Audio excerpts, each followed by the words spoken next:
As a Man Thinketh, Introduction by James Allen. This little volume is not intended as an exhaustive treatise on the much written upon subject of the power of thought. It is suggestive rather than explanatory, its object being to stimulate men and women to the discovery and perception of the truth that they themselves are makers of themselves.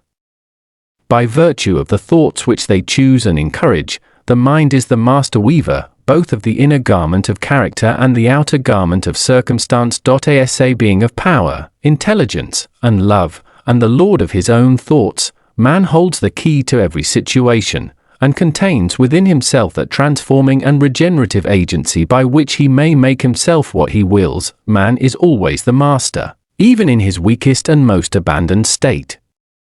But in his weakness and degradation, he is the foolish master who misgoverns his household. When he begins to reflect upon his condition, and to search diligently for the law upon which his being is established, he then becomes the wise master, directing his energies with intelligence, and fashioning his thoughts to fruitful issues. Such is the conscious master, and man can only thus become by discovering within himself the laws of thought.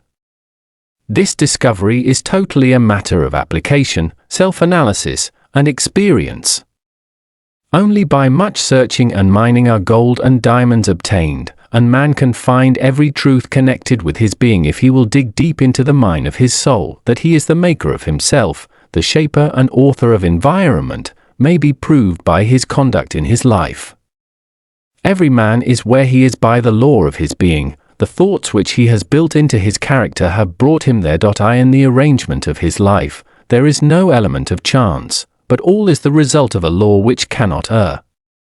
This is just as true of those who feel out of harmony with their surroundings as of those who are contented with them. Asa progressive and evolving being, man is where he is that he may learn, that he may grow. As he learns the spiritual lesson which any circumstance contains for him, it passes away and gives place to other circumstances. Man is buffeted by circumstances so long as he believes himself to be a creature of outside conditions. But when he realizes that he is a creative power, and that he may command the hidden soil and seeds of his being out of which circumstances grow, he then becomes the rightful master of himself. That circumstances grow out of thought every man knows, who has for any length of time practiced self-control and self-purification.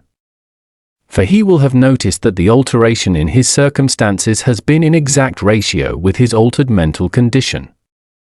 So true is this that when a man earnestly applies himself to remedy the defects in his character, and makes swift and marked progress, he passes rapidly through a succession of vicissitudes. The soul attracts that which it secretly harbors, that which it loves, and also that which it fears. It reaches the height of its cherished aspirations, it falls to the level of its unchastened desires, and circumstances are the means by which the soul receives its own. Every thought seed sown or allowed to fall into the mind, and to take root there, produces its own, blossoming sooner or later into act, and bearing its own fruitage of opportunity and circumstance. Good thoughts bear good fruit, bad thoughts bad fruit. The outer world of circumstance shapes itself to the inner world of thought, and both pleasant and unpleasant external conditions are factors which make for the ultimate good of the individual. As the reaper of his own harvest, man learns both by suffering and bliss, following the inmost desires, aspirations, thoughts, by which he allows himself to be dominated. Man at last arrives at their fruition and fulfillment in the outer conditions of his life.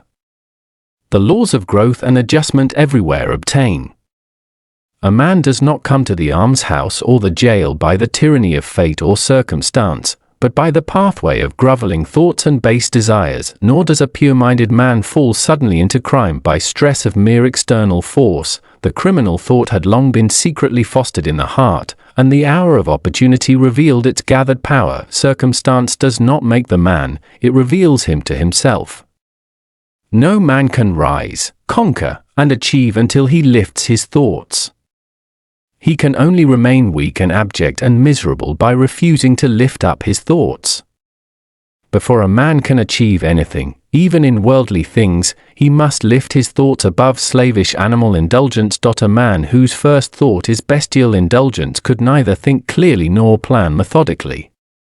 He could not find and develop his latent resources and would fail in any undertaking. Thus, this little book is intended to show how thought and character are linked together, and how, out of character, arise the circumstances of life. It will show how each man holds the key to every condition, good or bad, that enters into his life. And it will teach how, by working patiently and intelligently upon his thoughts, he may remake himself and transform his life. The book is suggestive rather than explanatory. Its object is to stimulate men and women to the discovery and perception of the truth that they themselves are makers of themselves.